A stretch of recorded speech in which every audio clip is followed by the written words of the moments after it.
Good evening. Please take your seats. We are about to begin.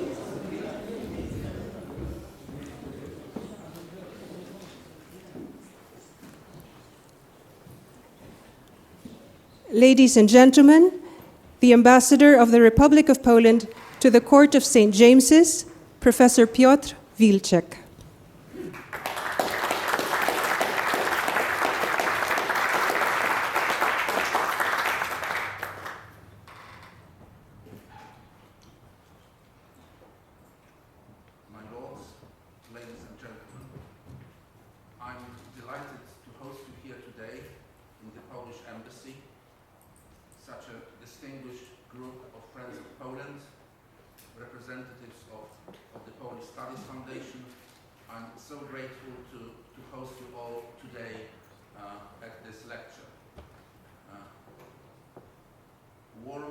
Words of welcome to everyone, to His Royal Highness, Earl of St. Andrews, to ambassadors of Ukraine and Germany.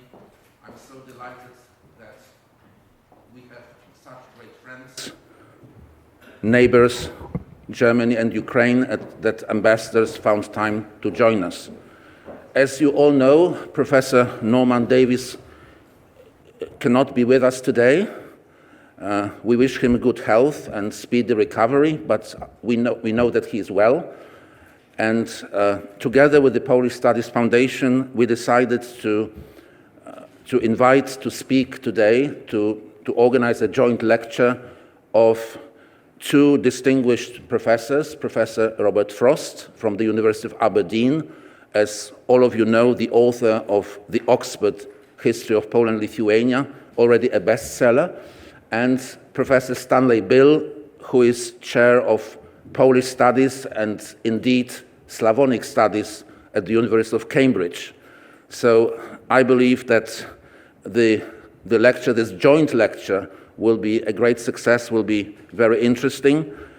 We all learned a lot from Professor Norman Davies, whom I've had the honor to know for more than 20 years, and every time I meet Professor Davies, I learn something from him, as everyone, I believe, who knows him.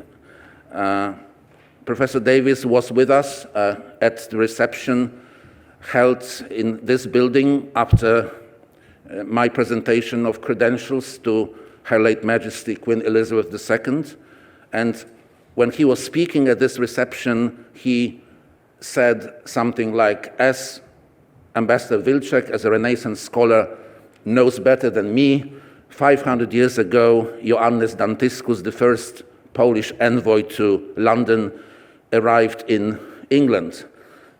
As you can imagine, I didn't know at that time. But Professor Davies knows everything.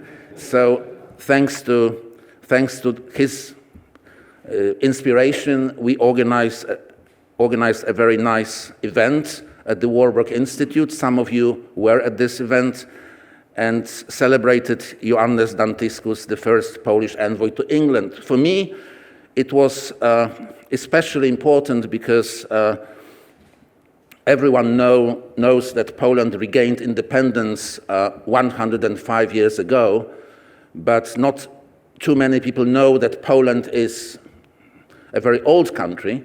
It's more than 1,000 years of Polish history, and so intertwined and interconnected with Ukraine, with Lithuania, with Belarus, with our friends in the East, with Germany.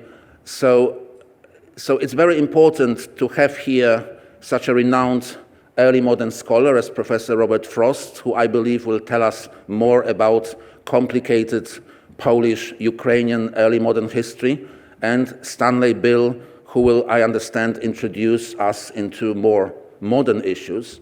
So we have excellent replacements, and I believe that this lecture is recorded, is broadcast, so I believe that Professor Davies and his wife will be listening or are listening to us. We are very happy that Professor Davies' son is with us here. So without further ado, I would like to invite, I understand Ambassador Pristaiko, right? To say a few words. Yes, thank you, Ambassador. Yes, we're very honored to have Ambassador Pristaiko with us. We'd like to invite you to say a few opening remarks. Thank you. Thank you. Thank you very much.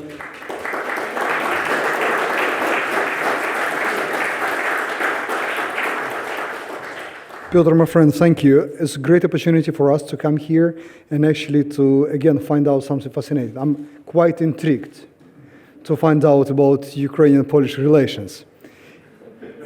And I have my diplomat with me today, so we'll be able to report immediately to Kyiv how, again, it's been yet another time seen, and it's very interesting to see from different lenses. But what's most intriguing right now is how all of us see it through our own lens, not Moscow-centered, as many times before happened in our part of the globe.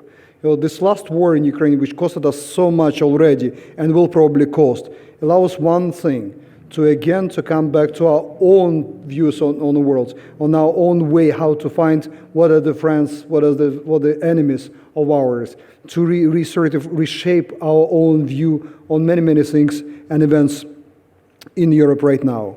We always knew that the closest tribe to us, the closest nation to us, our Polish friends with whom we shared a long history, and dare to say that we are the same people divided by different historical events. But now, when more than 2 million of my people found the safe refuge in Poland, been saved, and been allowed to exist, and not exist, but actually being human beings again, to feel that they are loved, and they're respected, and they're protected.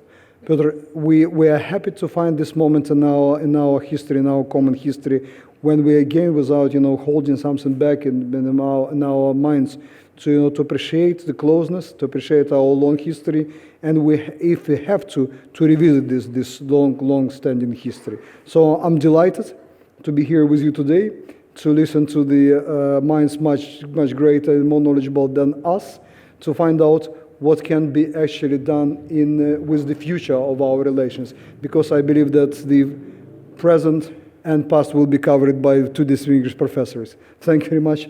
Great time. Thank you.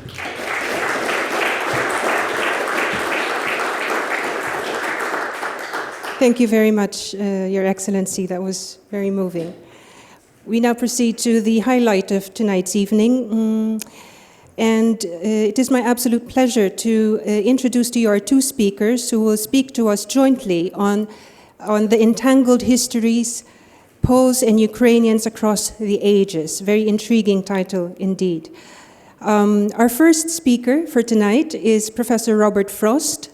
Born and brought up in Edinburgh, Professor Frost was educated at the University of St. Andrews, the Jagiellonian University in Krakow, and the School of Slavonic and East European Studies, University of London, where he wrote his doctorate under the supervision of Professor Norman Davis.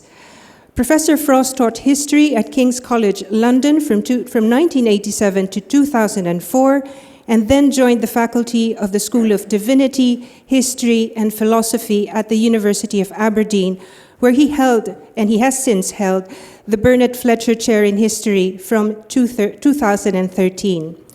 In 2009, he was awarded a 3-year research chair by the British Academy and the Wolfson Foundation for the history of the Polish-Lithuanian Union. In 2015, Oxford University Press published Professor Frost's study, what the ambassador has mentioned, the bestseller, The Oxford History of Poland-Lithuania, Volume 1, The Making of the Polish-Lithuanian Union, 1569, jumping in history there. In 2017, the Polish Foreign Ministry distinguished the publication with the Pro Historia Polonorum Prize for the best work on Polish history published by a foreign author. He was awarded the Knight's Cross of the Order for merit to Lithuania, and that same year, Professor Frost was elected to the fellowships of the Royal Society of Edinburgh and the Polish Academy of Arts. Ladies and gentlemen, please welcome Professor Robert Frost.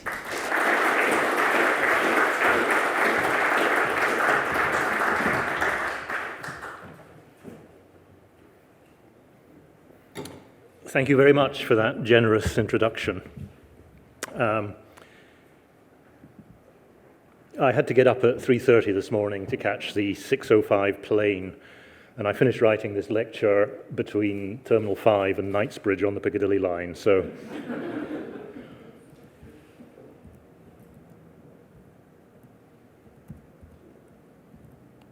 So if I fall asleep halfway through my talk, please do feel free to follow suit. Oh. Well, I teach a course in... Well, wait a minute, I better do this.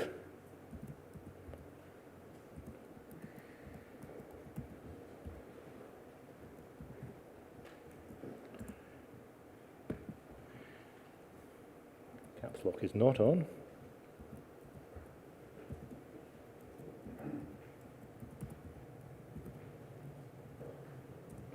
We have liftoff. Excellent. I teach a course on presenting historical research, and I tell the students, you must never turn your back on the audience and read your PowerPoint off the screen. So I got my computer here so I can look at my slides here. Right. The first slide is an image taken from the monument to the Union of Lublin of 1569 in Lublin itself. Monuments to political unions are not usual. Political unions are, shall we say, not entirely popular among historians of nation states because they get in the way of the development of the nation, which, as political scientists tell us, the nation state is the highest form of political development. I'm a little skeptical about that idea, but there we go. But I want to start with another monument to a union. On the 10th of October 2013, I was privileged to be present at the 600th anniversary celebrations of the Union of Horodło of 1413, when they erected this monument. You will see behind me the Ukrainian flag. Horodło is a small town on the Bug, and the border between Poland and Ukraine runs right down. You can stand in the castle, well, the castle's no longer there, but you can stand on the hill where the castle was and look across into Ukraine. There was a good Ukrainian presence there, and I was interviewed for Ukrainian television and Ukrainian radio, which is interesting. One of the personally greatest things to have happened since 1991 is the way that historians of Poland, Lithuania, Ukraine, and historians of Belarus who've got out of Belarus have rethought the negative view of the unions that drew them all together. And I keep reminding British audiences that Ukrainians have lived for as long in a political union with Poland or Lithuania as they have under rule from Moscow or Petersburg. But it is a forgotten part of their history. This was not the first celebration of the Union of Horodło, and I'd like to start by looking at a much more interesting one in many ways, which took place 448 years afterwards, after the Union in Horodło, in 1861. This was in the period after the Crimean War, the death of Nicholas I, that dreadful old autocrat, and that brief period that you sometimes get in Russia when the new man is meant to be a little more liberal, Alexander II. Well, see how that turned out. Anyway, the next slide is interesting because it shows not the coats of arms of the two nations that formed the Commonwealth or the Republic of the Two Nations in 1569, but three nations. And as the literature that was put out said, the Archangel Michael of Rus flew on the standards together with the Polish eagle and the steed of Kestutis. Poles, Lithuanians, and Ruthenians together. Now, this was a remarkable occasion. Something like 30,000 people, estimates vary, but it's reckoned up to 30,000 people came from all parts of the former Commonwealth to Horodło. Well, they didn't quite get to Horodło because the local Russian governor, Karol Lambert, had been told not to let them into the town. Horodło is a tiny little place. It's now called a village on Wikipedia. But there were 2,500 Russian troops and a large contingent of artillery standing between these 30,000 people and Horodło itself. So what did they do? They did what all good Poles, Lithuanians, and Ruthenians did. They held a mass. And there was nothing in the instructions from Moscow to Lambert to prevent it, so he allowed it to go ahead. And so they held the Mass. I think in the next slide, yes, you can see the cannons at the top left and the Russian soldiers waiting to blast them to smithereens if they tried to get into Horodwo.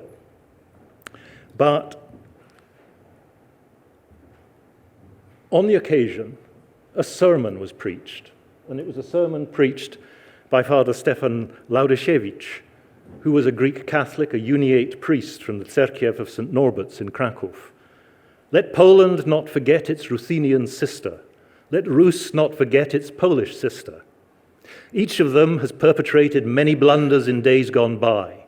Poland imposed its ascendancy too much. Rus sought an ally in Moscow. Let us cast a veil over this lurid past and begin a new epoch to restore to both their independence. Now, Polish-Ukrainian relations have not always been easy, and we often forget the periods when they came together and asserted and looked back to that tradition of the Republic of Poland-Lithuania, and that's what I want to talk about a bit today.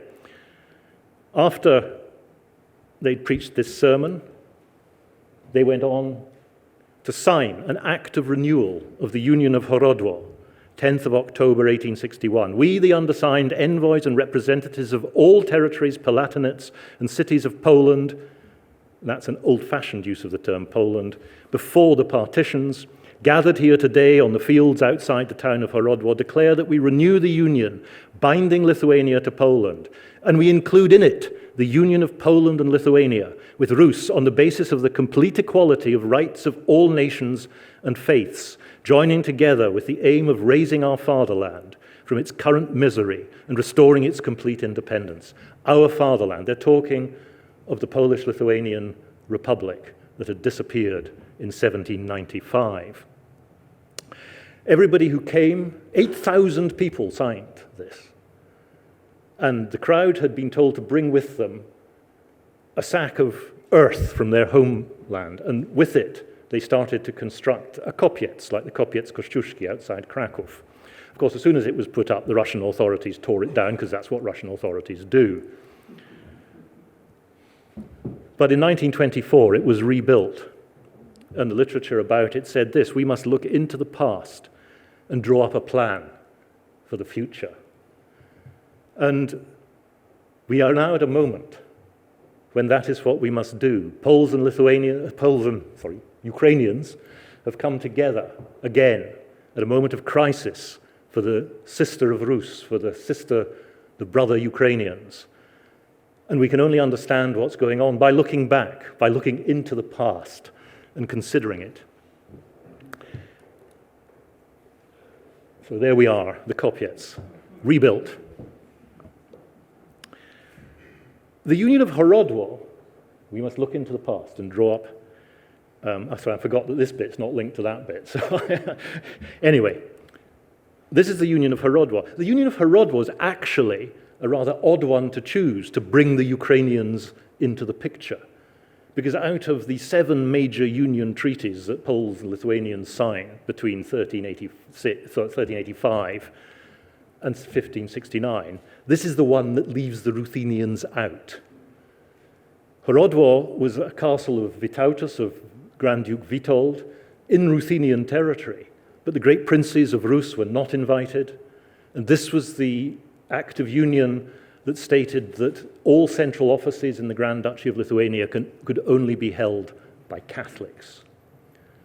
Now, nevertheless, the Ruthenian inhabitants of the Grand Duchy of Lithuania were interested, very interested, in the model of freedom, of liberty that the Union upheld, the privileges of the nobility.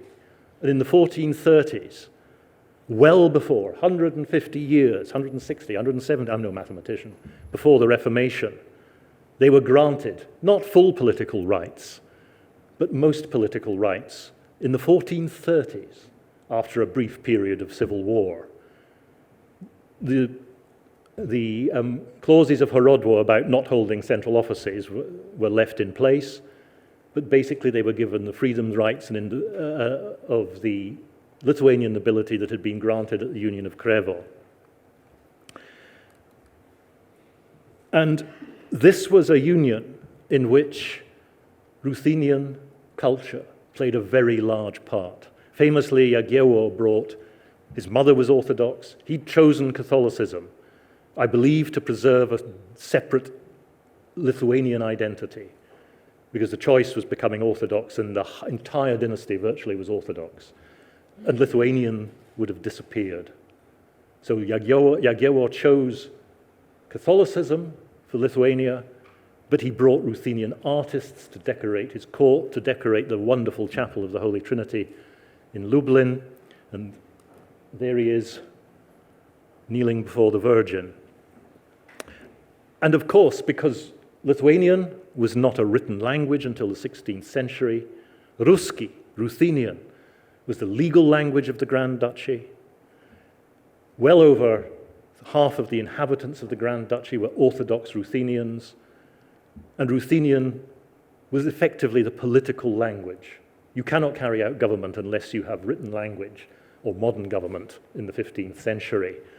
I asked my Lithuanian friends what languages Jagiełło and Vytautas spoke to each other, and I say my theory is that they spoke politics in Ruski, and they talked about women and hunting in Lithuanian.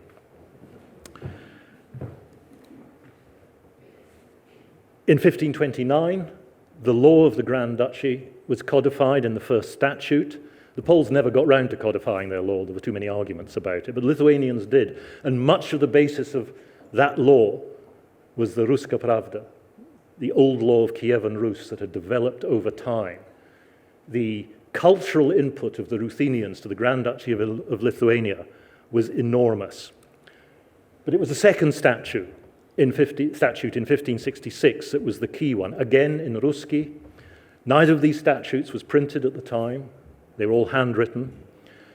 But this was the vital one because this introduced the system of sejmiks and local elected courts on the Polish model that was crucial for the development of the Grand Duchy of Lithuania going forward.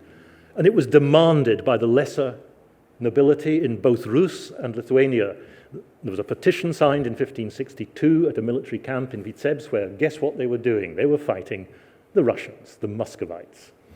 And the lesser nobility called out to fight, wrote a petition to say, we want closer union with Poland to give us the rights and liberties of the Polish Szlachta, because we are fed up with being ruled by a tiny bunch of Lithuanian magnates from Vilnius, because the king was in Kraków. And the Radziwiłł, first the Goštautas, then the Radziwiłł, could do virtually what they liked. And we come to this. This is not the Union of Lublin. This is one of what we should term the unions of Lublin. You will read in the textbooks that in 1569, the Lithuanian magnates stamped out of the common Sejm at Lublin because they did not want closer union and disappeared off. And that the King of Poland, Sigismund August, then annexed Ukraine. He did nothing of the sort. He negotiated separate unions with the Palatinates of Podlasia, which had enjoyed Polish law since the mid-15th century, and with the Palatinate first of Volhynia, and they negotiated their union, and then the Volhynians said, we need to bring in Bratslav and Kiev to this union so that we can preserve the unity of Rus. The Poles didn't want to bring in the other two Palatinates, but the Volhynians insisted. And so separate treaties of union were negotiated with the three Palatinates.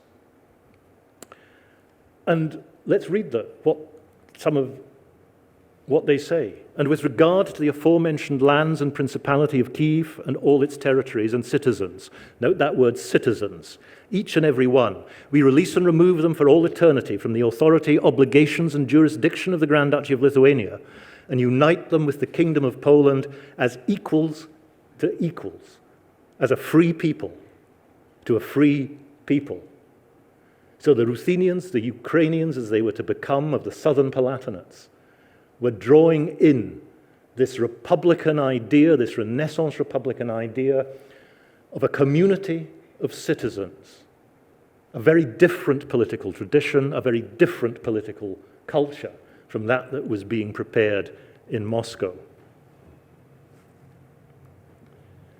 And we restore, it goes on, join and unite them for all eternity into one indivisible and uniform body, and we decree and confirm every estate and all the citizens of this aforementioned land, namely the territory of Kiev, each according to his estate and dignity, in the enjoyment of all privileges, freedoms, and liberties of the Kingdom of Poland, on the same basis as each and every citizen of Crown Poland. And special privileges were negotiated, including guarantee of the rights of the Orthodox Church, of the use of the Ruthenian language. All government communication with these Palatinates had to be undertaken in Ruski, and on the liberties, the traditional liberties and privileges of the estates of what was to become Ukraine. Now, this was done in June, and this is the formula, in essence, that was negotiated when the Lithuanians, mortified, hurried back to Lublin to save their union. They needed the union because they couldn't resist the Muscovites on their own. That the kingdom, and this is the key clause of the Union of Lublin, that the Kingdom of Poland and the Grand Duchy of Lithuania already form one indivisible and uniform body and are not distinct, but compose one common republic, Rzeczpospolita, which has been constituted and formed into one people out of two states and two nations. That is the Aristotelian idea, not of a state. They know what a state is. There are two states, each with its own government, its own army, its own ministers, its own laws. It is a community of citizens. It was a brilliant idea. It was a wonderful vision of a political community. And it was tremendously successful. And that is where the problems began in Polish-Ukrainian relations, precisely because it was so successful. Nobody questioned this. Everybody, like the Americans with their constitution of 1787, which went into effect in 1789. The elites, the noble elites of Poland, Lithuania, and Ukraine believed that this system was the best system in Europe. But the culture of this union becomes Polish. Most unions have one political language. English in the British Union, it becomes Polish. That's because from the 15th century, Polish has developed. By the end of the 16th century, as the ambassador will tell us, Polish literature was flourishing. This is the age of Kochanowski, of Rey, of numerous writers developing a literary language. After the Reformation, you have Protestant schools. You have the development of Catholic schools by the Jesuits and other religious orders teaching secular science, the new science of the Renaissance. And people across the Republic send their children to those schools because the tradition of education in the Orthodox Church is very different. It teaches the sons of priests, that priestly caste, because effectively a hereditary caste, to read enough Church Slavonic to say the liturgy. There is no literary language because the court has disappeared from Kiev centuries ago. There are many local dialects. There is a legal language, what's known as Old Chancery Ruthenian, which is the language of the statutes. And in 1588, they redid the Lithuanian statute, the third statute, expanded it to take account of the Union of Lublin. This is the first printed Ruthenian edition, but all subsequent editions were in Polish. This is a chapter about noble freedoms, the liberties that held this sweet liberty, as an English observer said in 1598, that holds this union together. Nowhere else in Europe had you anything like this. But the problem was that this spread of the Polish language, and you can chart the spread of the Polish language in Lithuania and in the Ukrainian lands through the local court books. They have to be kept in Ruthenian, but all of the formula in Ruthenian and the documents that are being registered are increasingly in Polish. And then we come to religion. Guaranteed by these unions of 1569, but as the elites of Ukraine start speaking Polish, sending their children to Polish schools, they start converting to Protestantism, Calvinism, anti-Trinitarianism, but also to Catholicism. By 1598, the trend is such that the bishops of the Orthodox Church in Ukraine decide for the solution of the Union of Brest. And they create what becomes, there are very few illustrations of this because this is a contemporary illustration, but as you can see, it's very, very faded because this is a highly controversial act. The bishops are looking around, they're looking to reform the Orthodox Church as the Catholics have reformed their church, as the Counter-Reformation cranks up. And that creates problems. This is an idea that goes back to Jagiełło and Vytautas. They talked about church union in the 15th century. The Union of Florence had foundered in the 1450s because the Muscovites don't want to play. The key figure in 1596 is Ostrogski, Konstanty Wasyl Ostrogski, the greatest Ukrainian magnate who's created an academy to give secular education in Ostrich. A tolerant man. He has Calvinist, anti-Trinitarian churches in Ostrich. He has a mosque, he has a synagogue, he has a Catholic church, and he pays for the upkeep of the Catholic Church. But he does not want church union without Moscow, so he sets his heart against it. And this starts creating a rift in Ukraine that becomes serious because the lesser nobility stay loyal on the whole to the Orthodox Church. Many of the clergy, far more of the clergy actually come over to the Union than the traditional accounts suggest, but it divides the Orthodox in tragic ways. The Orthodox Church is not proscribed in Ukraine. It's never made illegal. A lot of the textbooks get this wrong. The king just stops appointing bishops. But actually what happens is that Uniate bishops and Orthodox bishops fight each other. But where do they fight each other? They fight each other in the court system of the Grand Duchy and of the Ukraine. They take it to those courts, those local courts that have been set up. Quarreling over church property. Church property is always the problem. But a spirit of toleration does survive. This is Jerzy Zbaraski, who becomes Castellan of Kraków, the senior lay senator. His father was a Protestant. Zbaraski becomes a Catholic. But when the Jesuits turn up in his lands, this is what he writes to them. You have written much to me of your religious work in Ukraine. I prefer a dispassionate religion that endures to a fervent religion that sets all ablaze. You may continue your great religious endeavor elsewhere. I do not want it in my home, for I would prefer to close churches and refuse to harbor priests there than to allow injustice to occur. Poland is neither Rome nor Spain. I do not fear the Inquisition. But men like Zbaraski were fading. Ostrogski, all of his children, bar the youngest son, become Catholics. He's married to a Catholic, Tarnowska, Zofia Tarnowska. And the elites turn Catholic on the whole. And that creates a division within the Ukrainian nobility.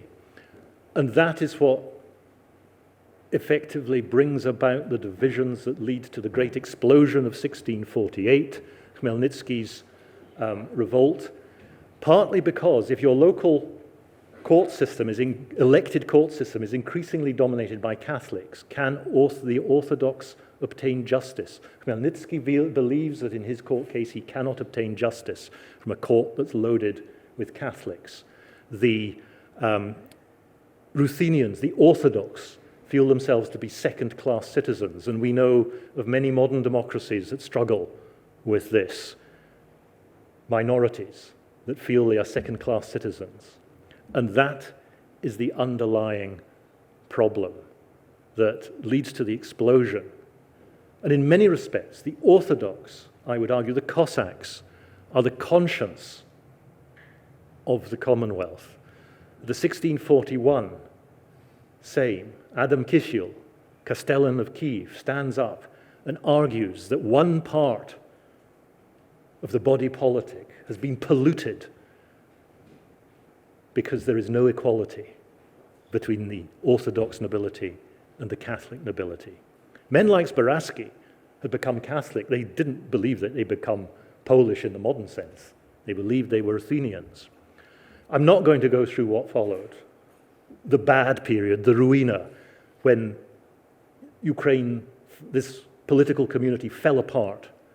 Some, a great part, rebelled against the Commonwealth, sought Muscovite protection, which turned into something that they didn't want at all. The Cossack hetmanate split, with some saying, well, if we have to choose between two evils, we better choose the Poles, because at least they believe in the same sort of system that we believe in. But that idea of a community of citizens, of self-government, survived in the Ukrainian political culture through everything. By the 19th century and the collapse of the whole Commonwealth, matters changed. And I'm not going to say much about the 19th century because Stan is, but I'd just like to quote a couple of things. The first is this man, Pyotr Semenenko. Semenenko, his father was a Ukrainian or a Belarusian. He was a Roman Catholic priest, but he said this in 1834. The center of gravity of a new Slavic federation will lie in Rus. Its heart will be formed by Ruthenians, and Ruthenian will be the language of the new Poland.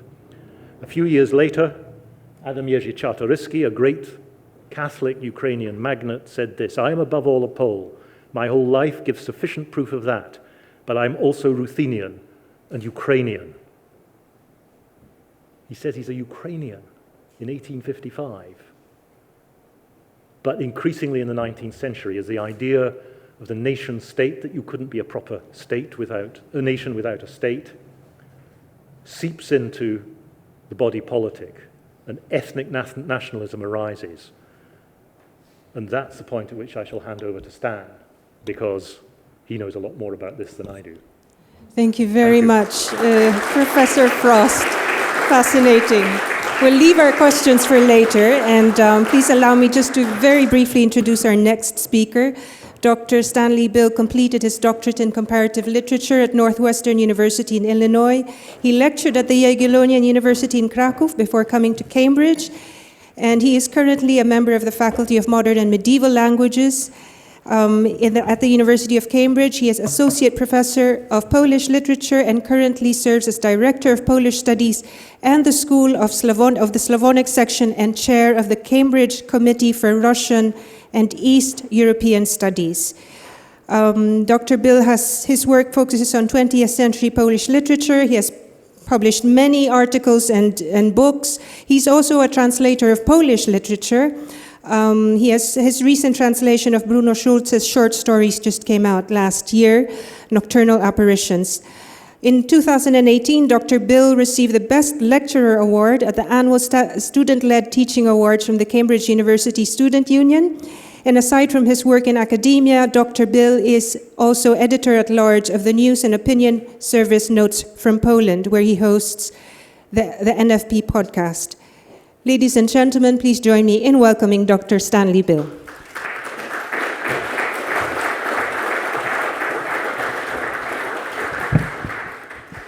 Hello, everybody, and I would like to begin by sending best wishes to Norman Davies, and that he may return to full health very quickly. It's a difficult task to stand here and replace him as a last-minute speaker. I shall do my best, as Robert did. I would like to thank Piotr Wilczek and the Polish Embassy for hosting us here.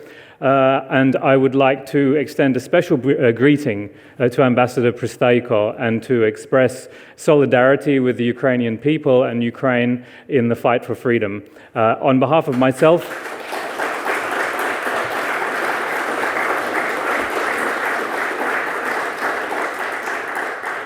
myself, but I believe that I may say also on behalf of the University of Cambridge, which has been very active in supporting a range of initiatives. We have a Help for Ukraine initiative, which includes a range of academic scholarships and other programs to aid Ukrainian scholars. And we also have a strong Ukrainian studies program at our university, which is doing very important work right now.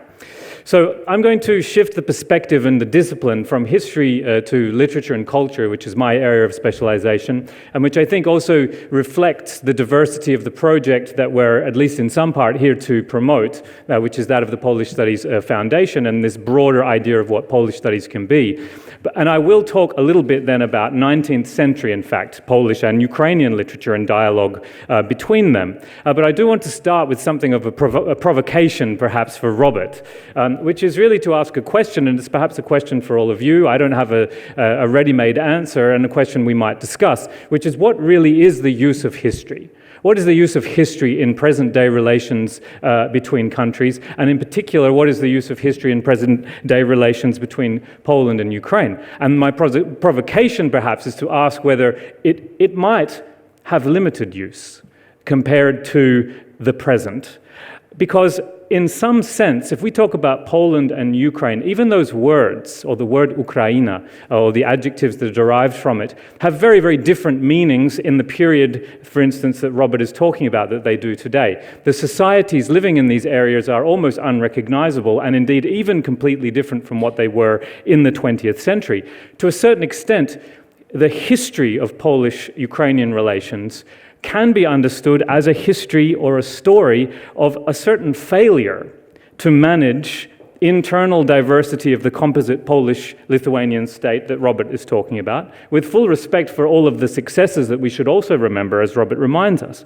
And then in particular, in the interwar period, a failure to manage the internal diversity of a Polish national state with large minorities. And of course, with a failure of relations between these two peoples that would have horrific consequences in the 1940s in mass murder and retaliation and deportations.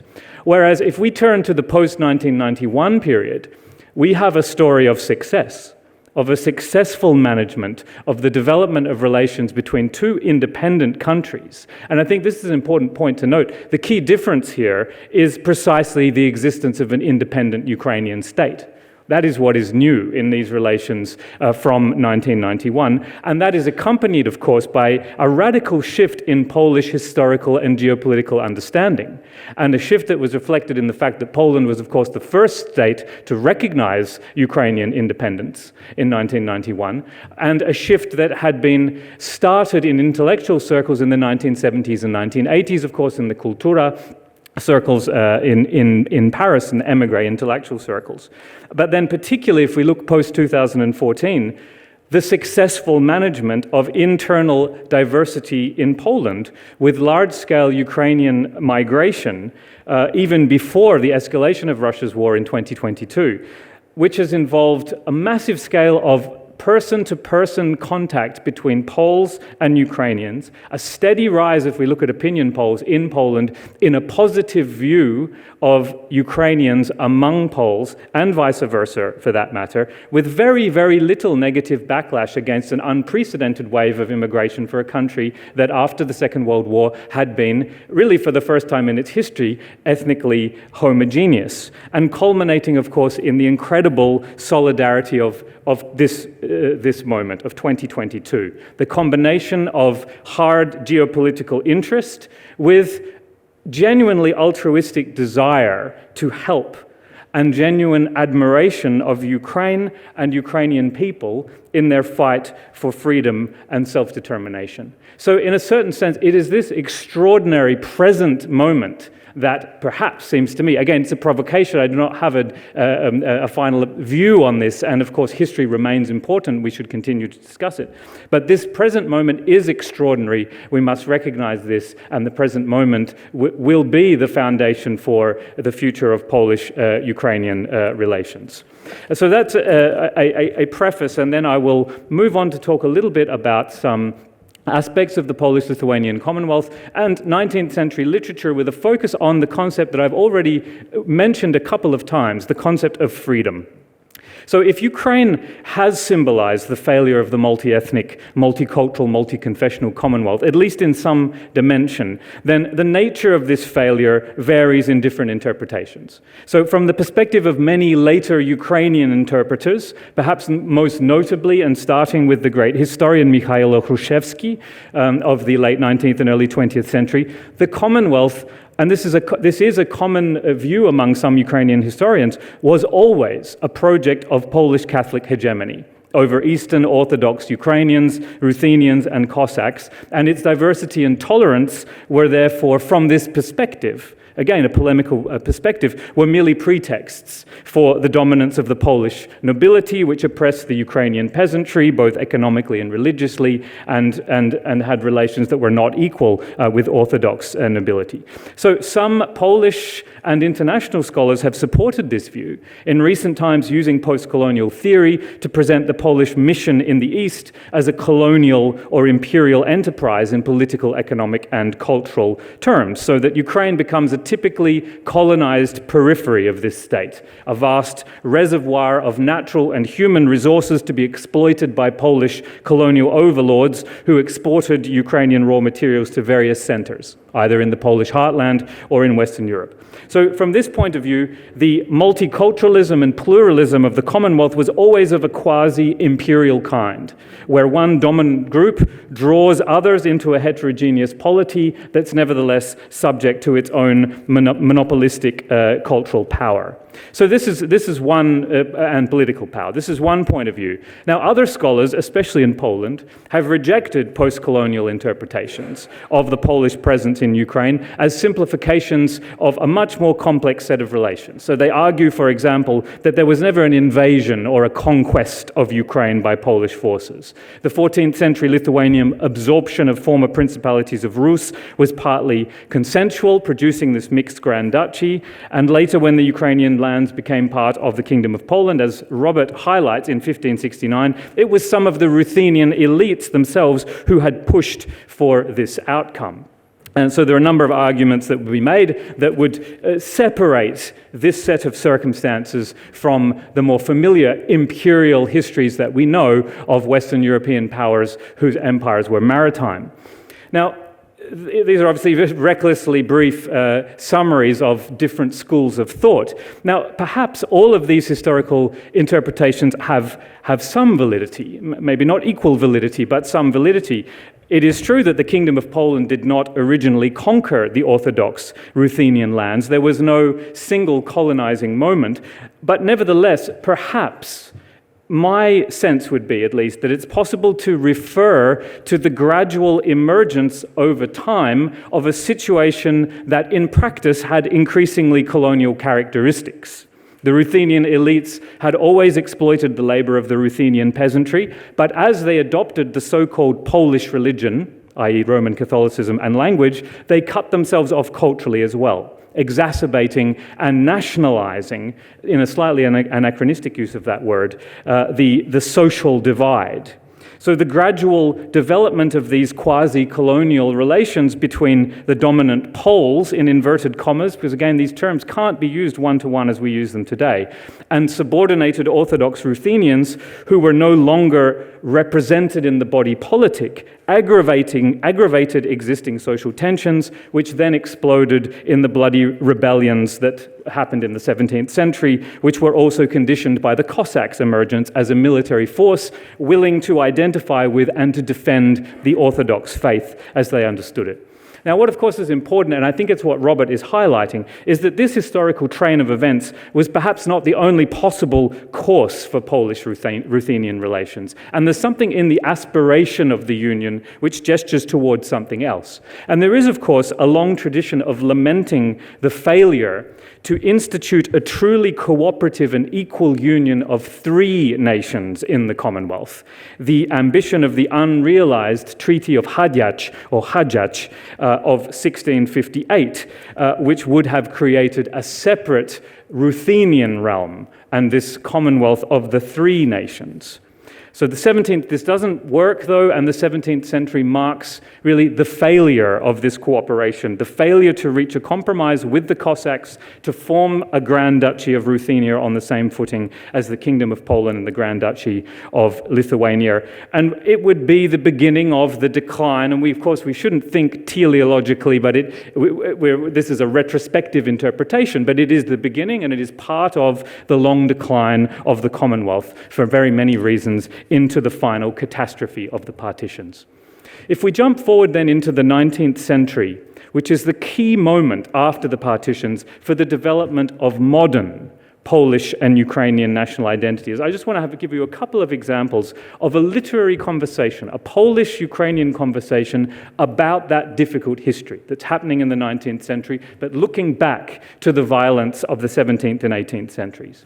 Now, insofar as the Ukrainian literature of this period depicts Polish-Ukrainian relations, the most obvious trope is the conflict between a cruel and oppressive Polish szlachta and the freedom-loving Cossacks or Ukrainian peasants. And accordingly, there is a particular interest in the history of rebellions against the Polish overlords, looking back to the Khmelnytsky uprising and the Haidamaki revolts of the 18th century. So the most famous figure of 19th century Ukrainian literature, Taras Shevchenko, depicts the Kolyivshchina rebellion of 1768 in a distinctly positive light in his narrative poem Haidamaki, as a just response to the increased oppression from Polish overlords occasioned by the Confederation of Bar. Here we see a distinction between standard national interpretations of history, because Polish and Jewish interpretations have tended to emphasize the horrific violence against civilians, including the massacre of Uman, which took place in this period, while valorizing the contemporaneous Bar Confederation as a desperate movement to preserve the Commonwealth's independence. In fact, though, this interpretive dichotomy between Ukrainian and Polish historical perspectives is more complicated than it appears at first glance. Though Shevchenko's poem occasionally revels in the revolutionary violence as streams of blood flow across the steppe and cathartic fire sweeps away the unjust order, his portrayal of the destruction is ultimately tragic. For the narrator of the poem, the conflict is unnatural and fratricidal. This, to quote from the poem, "One's heart aches as these brother Slavs tear brother Slavs to bits. Who is to blame for such a crime?" Shevchenko's answer is relatively simple: the Polish Jesuits. In Shevchenko's view, it is Catholic fanatics who are at fault, as the forces of the Counter-Reformation have dismantled the Commonwealth's own former religious tolerance, applying unbearable pressure on Orthodox religion in the East. Now, both Poles and Ukrainians must pay the price. Now, when we look at the same historical tragedy as it emerged in the Polish Romantic imagination, we actually find some surprising similarities, perhaps. The Kolyivshchina rebellion of 1768 was the subject of several poetic works of the period, the most famous of them being Seweryn Goszczyński's The Castle of Kaniów and Juliusz Słowacki's The Silver Dream of Salomea. And strikingly, both of these works take a very sympathetic view of the Ukrainian cause. Goszczyński, who is one of the central figures of the so-called Ukrainian school of Polish Romanticism, portrays the Ukrainian rebels as certainly wild and violent, but ultimately justified in their actions, while the least appealing character is a Polish landowner. Słowacki arguably goes even further in his poetic attempts to represent Ukrainians as subjects rather than objects of political and cultural discourse. So, in short, under the boot of Russian imperialism, which both nations are under in this period while these works are being written, poets of both nations looked back to the most difficult moments of their shared past, trying to understand them. Shevchenko takes the conflicts with the Poles as a model for a national struggle that has faltered in his own time, while deeply regretting the violence between the fraternal peoples. Now, Ukrainian writers also attacked, and this is where I come back and move towards a conclusion, to the key concept of freedom. Ukrainian writers both drew on and criticized the central concept of freedom to the Polish Romantic project. And they attacked in particular what they saw as the distance between the declarative Polish attachment to freedom and the oppressive reality for the Orthodox peasant and Cossacks. This is where I like the way that Robert captured this, with the Cossacks as almost the conscience of the Commonwealth, the conscience of this idea. Through their own sufferings and through the violence inflicted on the Polish overlords, the Ukrainian people were to teach their brothers the true meaning of liberty. In Shevchenko's poem, the narrator says, "See the Confederates at torture tents, those men who rise in liberty's defense. capturing what he sees as this gulf between the Polish ideal and the hypocritical reality. The false liberty, as Shevchenko sees it, that the Polish noblemen defended meant little more than their own narrow class interests, while the rebels of the Kolejivщина were fighting for the greater freedom of the masses, which is, of course, an ideal that many of the Polish Romantic poets are very committed to at this time, as these sort of first movements of the democratic idea are realized in the Polish cultural sphere. A fascinating example of this dialectic over freedom comes in a conversation between Adam Mickiewicz, the most famous of the Polish Romantics, and Mykola Kostomarov, the Ukrainian Romantic of the same period. And I'm speaking of Mickiewicz's Books of the Polish Nation, this extraordinary tract in which Mickiewicz rewrites the Bible to put the Poles at the center of it as the chosen people, following the chosen people of Israel, and that the partitioning of Poland is the crucifixion of the Messiah of the nations by the satanic trinity of Russia, Prussia, and Austria. Mickiewicz writes in this book, "And finally Poland said," echoing Christ, "Whoever shall come to me shall be free and equal, for I am freedom. Ja jestem wolność." But the kings, when they heard it, were frightened in their hearts, and they crucified the Polish nation, and they laid it in its grave, crying out, "We have slain and buried freedom." But the Polish nation did not die. Its body lieth in the grave, but its spirit has descended into the abyss. That is, into the private lives of people who suffer slavery in their own country. For on the third day the soul shall return to the body, and the nation shall arise and free all the peoples of Europe from slavery. As strange as this vision is, it is interesting that in 1918, when Poland was restored, it was accompanied by freedom for many of the peoples of the nations that also came into existence around Poland. So Mykola Kostomarov, this Ukrainian writer of the same period, wrote a book that is clearly imitating Mickiewicz, but entering into a polemical conversation with him. It is entitled The Books of the Genesis of the Ukrainian Nation. And I'll read you a few quotes from it, where he, in a way, puts Poland and Moscow in the role of the partitioning powers, and Ukraine is the Messiah that will save all of them with its suffering. Kostomarov writes, "Poland was made up of Poles, and the Poles boasted, 'We have freedom and equality.' But they made masters of themselves, and the Polish people were foolhardy because the simple people fell into captivity, the most grievous which ever was on the earth." All of this language echoes Mickiewicz's. "And the masters, without regard for law, hanged and killed their slaves.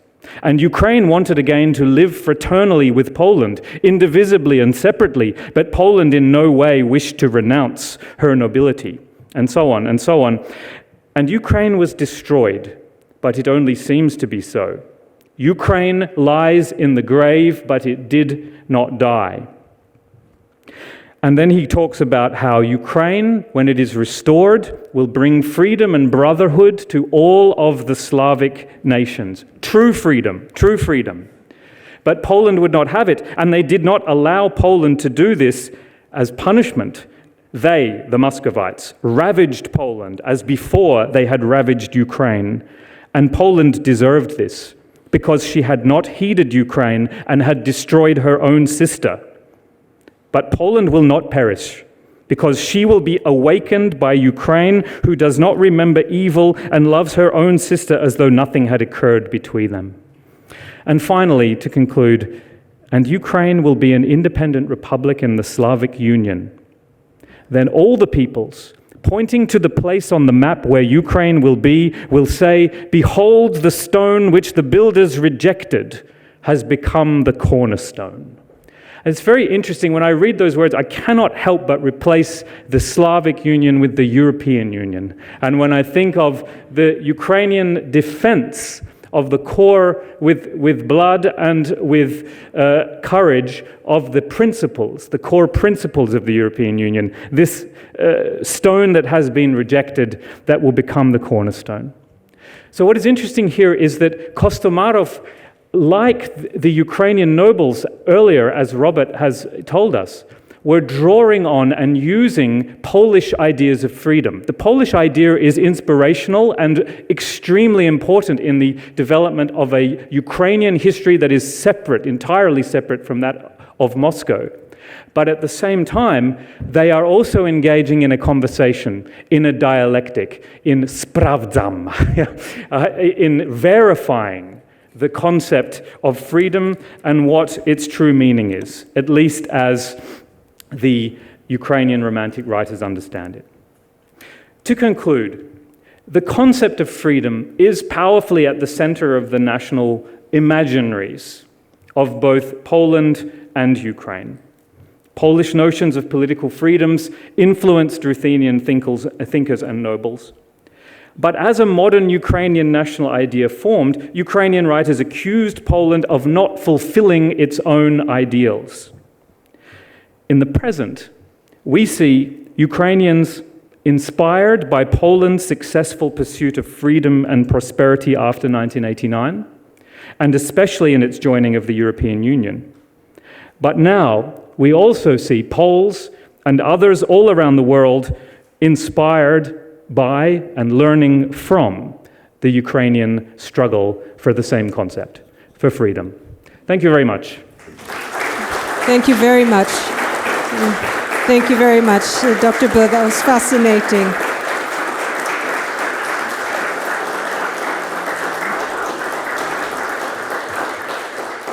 So we can accommodate just one round of questions, I'm so sorry to say. Two very interesting lectures. Can we invite our speakers to take the seat here in the front? And may I invite members of the audience to ask some questions? Yes. Yes, Professor Poloński. Well, I'm very grateful for these two presentations, and obviously we're all very sorry that Norman can't be here. Looked at as somebody who really is a bit outside the particular field which Robert in particular investigated, it seemed to me that both speakers concentrated on national conflicts. Oskar Halecki wrote a book called Border of Europe, and what he talked about was the fact that the line between Orthodoxy and Western Christendom runs right through the area of Poland-Lithuania. And this is similar to what is the case in the Balkans. And it's no coincidence that the first terrible conflict of this sort after the collapse of communism happened in the Balkans, and that the second one happened in Ukraine in the way that it has. I was struck by the fact that the Metropolitan of the Orthodox Church in Poland today expressed his sympathy for Ruski Mir, a rather shocking statement. But I wonder how you would relate this national conflict to this religious conflict, which seems to me to be central. The Ukrainians have made very important efforts to move out of Ruski Mir, to look to a different type of Orthodox tradition. I'd like to see how far this has been successful and why this plays out in the particular way that it does in Russia. The role of the Metropolitan Kirill is, in my view, one of the most alarming elements of the present conflict. I could say more, but I'll stop at that. Thank you very much. Are there any other questions? Yes. Jan Ledwowski. My family started in Kiev and stayed in what's today the Ukraine, but became Polonized. So by now, we're extremely confused as to whether we're Ukrainians or Poles. But there is one thing I've discovered reading some matters on the subject, is that in 1697, Ruski was one of the two official languages of the Polish Republic of Two Nations. And in that year, a law was proposed in the Polish Parliament to abolish Ruski as one of the two official languages of the entire what's called Commonwealth in English. And this law, the main justification, as far as I can understand, is that the Poles said that Ruski is beyond the comprehension of the Polish genius. And so I'm very confused again. Should I be a very offended Ukrainian, or should I be a boastful Pole?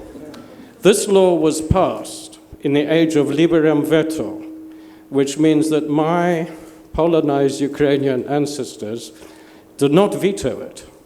So what I'm also interested in is the fact that I hardly ever read about this in most normal history books about the Polish Commonwealth.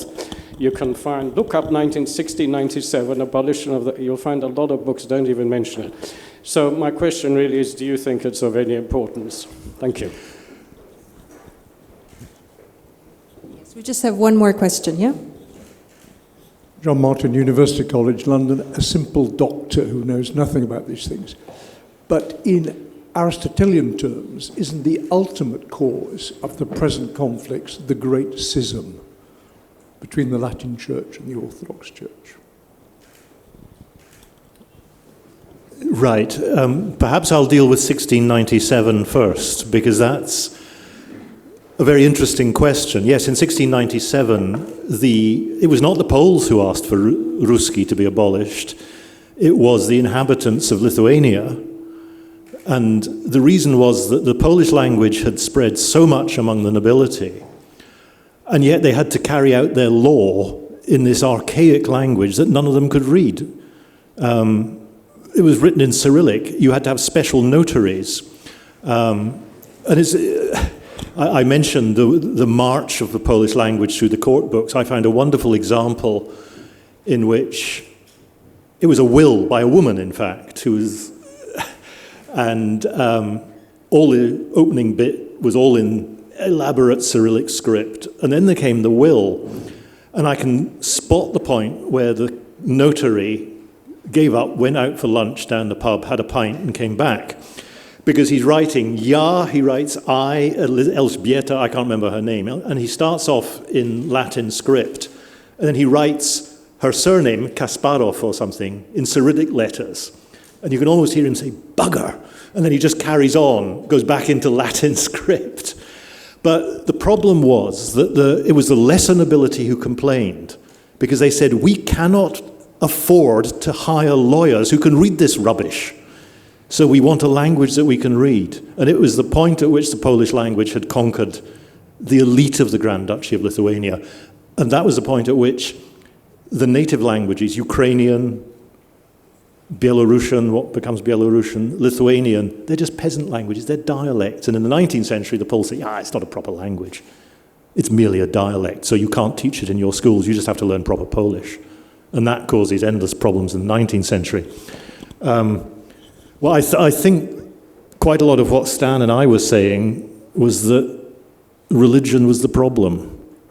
I mean, one of the great feats of the Polish-Lithuanian Union was that in a century in which the rest of Europe was tearing itself apart in bloody religious wars, they avoided it until after 1648 through a doctrine of toleration. And it was that Republican Catholicism that believed a lot of the lesser nobility, they were constantly on at the same. They wanted an agreement with the clerical estate. They wanted the clergy to pay tax to defend themselves, to defend the Commonwealth, and the clergy wouldn't.